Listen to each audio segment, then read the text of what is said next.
Welcome back to MidPoint, everybody, and also welcome back retired U.S. Army General, author of the book, Why We Lost, a general's inside account of the Iraq and Afghanistan Wars, Daniel Bolger. General, let me ask you a couple questions then about what we face right now. There are reports out that some analysts believe that ISIS has, and I'm using this in quotes, peaked, and they may indeed be under some stress, and we're beginning to turn the tide. As you look at it from your long-range angle, do you see any evidence of that?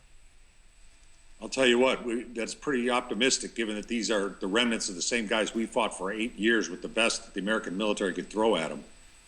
We better be pretty careful before we accept those kind of projections. Well, that's just it, with those projections. So then you don't see any evidence of that. As you look at it from a long-range perspective, you're not seeing that. No, I mean, I'm not privy to the latest intelligence. Maybe they got some inside stuff that's giving them some insight there. But from what I can tell, these guys are entrenched in the Sunni Arab populations in East Syria and Western Iraq. They're not going anywhere. I mean, you're going to have to go in and root them out and kill them. So then going after them then, what is, and again, I'm going to basically ask on your strategic side of things right now. You're at the table right now and you have that first command to go ahead and say that this is exactly what needs to be done. You turn to the president and what do you say? I'd actually turn to the president and say, hey, we're pretty much doing about what we need to get started here. And that is to say, you got to empower the Iraqis. It's their fight to win. We've already tried this with over 100,000 U.S. troops. Doesn't work. Our population doesn't want us there rooting around for decades to come in those Arab villages. So the Iraqis got to take the lead. And we put our finger in our chest and say, and if you want American support and advice and training, here's some things you got to do. And the most important thing that we have to do is go to the American people through their elected representatives in Congress and get an authorization for use of military force. For God's sakes, think about following the Constitution and declare war on ISIS. Let them know that we're not going to quit until this is done. That is a very serious message, and it's not the sort of thing that people will want because it sounds pretty harsh. But you know what? That debate is what we need. And if the American people say, hey, no, then we need to listen to them. All right, then there's the point.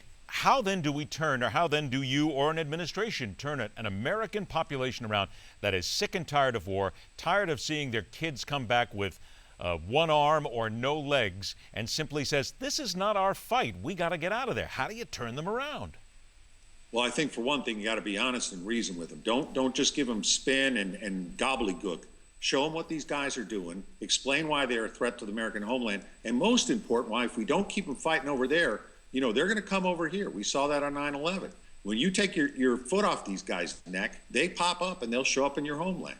With regard to all that then, and you mentioned making sure that we get help, there's the Peshmerga, there's the Kurds, there's all of these other different groups that we have been told, and I've been told time and time again on this show, Ed, we should have went in. We should have made sure that they had the weapons. We should have been behind them. Then why haven't we? What has stopped us? Why are we so, and I hate to use that word, why are we so stupid that we don't go to them and really give them what they need? Ed, part of it is because instead of being realistic about what we're doing, we follow this sort of Marquis of Queensberry rules, and we act like the government in Baghdad is dealing with the Queen of England or something, and she's going to follow the rules. Listen, these guys, the Baghdad government, we need to tell them what they're going to do and quit asking and all this. The reason we weren't allowed to arm the Kurds is because the government in Baghdad, dominated by Shia Arabs, didn't want to make the Kurds any stronger. But the fact of the matter is the Kurds fight. You know, when you're looking for partners who will fight, that's who you need to help. Is part of the problem, though, when you saw what happened this week in Turkey, where a couple of sailors were assaulted by a group that claims to be Turkish Alliance? They say they want us out. There is a growing sentiment that America once again is getting involved and sticking its nose into civilizations and societies where they say they don't need us or they don't want us. So how then do we look at that, and how do we turn that to our favor? Because you know as well as I do, that's where some of this terrorism starts, in these very small groups, and that can become a part of the war. Oh, absolutely. I think a lot of it, Ed, is we got to be careful. We got to think hard. Look before you leap, like they say. You know, we got to think hard about where do we put our forces? What do we want them to do when they go there? How do they know when they're done? I mean, those seem like totally reasonable questions, but yet I can tell you, as a guy at a fairly high rank in the military, I couldn't have given you those answers in the middle of the war. And even now, looking back, I can only give them in retrospect. We got to get that sorted out. Would you trust people like the Turks right now?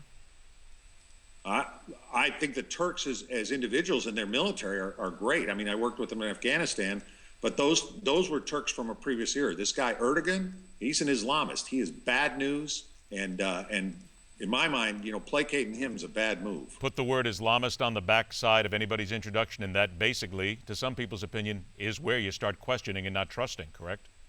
Yeah, and I'm really worried about Turkey's continued performance in NATO. Turkey's been a loyal U.S. ally. They sent troops as early as the Korean War to fight alongside us.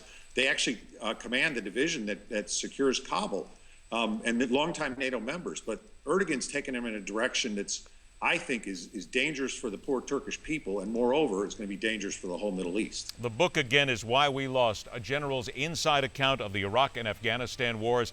It's an important book and one that I think everybody should read. General, thank you so much for being here. I'll look forward to the next time we speak. Thanks, Ed. All right. Stay with us. MidPoint will continue.